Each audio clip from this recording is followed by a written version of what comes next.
اللہ رب العزت نے اس دنیا کے بعد ایک اور زندگی بھی انسان کے لیے خلق کی ہے، موت کے بعد کی زندگی۔ اور جب انسان اس دنیا سے کوچ کرتا ہے تو خالق کائنات مرنے والے کے کچھ احکام زندوں پہ واجب اور لازم کرتا ہے۔ انہیں غسل دینا، انہیں کفن پہنانا، ان پہ نماز جنازہ پڑھنا، ان کو دفن کرنا۔ ان کے اگر قرضے ہیں، اس مرنے والے کا کوئی قرض ہے، اس کے ذمے تھا جو اس نے نہیں ادا کیا، شریعت کہتی ہے اس کے ورثہ میں اس کی وراثت کو تقسیم کرنے سے پہلے اس کا قرض ادا کیا جائے۔ اگر اس نے کوئی وصیت کی ہے تو اس کی وراثت کو تقسیم کرنے سے پہلے اس کی وصیت پہ عمل کیا جائے۔ البتہ اس میں پھر تفصیل ہے، وہ کتنی وصیت کی ہے اور کتنی وصیت نافذ ہوتی ہے، کتنی کے لیے ورثہ سے اجازت کی ضرورت ہوتی ہے۔ میں جو اس وقت آپ حضرات سے خطاب مخاطب ہوں وہ یہ ہے کہ وارثوں میں مرنے والے کے صرف بیٹے نہیں ہوتے، بیٹے بھی وارث ہوتے ہیں، بیٹیاں بھی وارث ہوتی ہیں۔ بیٹے اور بیٹیاں نہ ہوں تو بہنیں بھی اس کی وارث ہوتی ہیں۔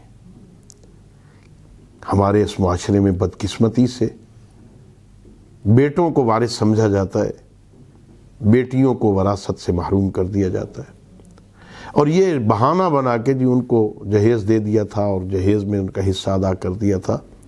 عجیب بات ہے، شریعت نے جو لازم قرار دیا ہے، شریعت نے جو حصہ مقرر کیا ہے وہ دیتے نہیں ہیں، اور جو مقرر نہیں کیا اسے دے کے بہانے بناتے ہیں۔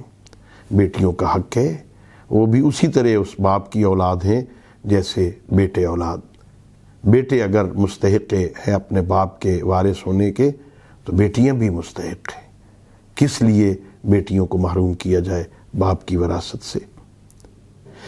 اور خالق کائنات نے ان کے حصے مقرر کیے ہیں، قرآن مجید میں بیان کیا ہے خالق کائنات نے، ایک بیٹی ہے تو اتنا حصہ ہوگا، دو بیٹی ہیں تو اتنا حصہ ہوگا، اور کوئی ساتھ وارث نہیں ہے تو اتنا حصہ ہوگا، ایک بیٹا ہے تو اتنا حصہ ہے، دو بیٹے ہیں تو اتنا حصہ ہے، یوں ان کی تقسیم ہوگی۔ ساتھ ماں ہے تو مرنے والے کی ماں اور باپ ہے تو اس کا اتنا حصہ ماں باپ کو ملے گا، اتنا حصہ زوجہ کو ملے گا، اولاد کی صورت میں، اولاد نہ ہونے کی صورت میں۔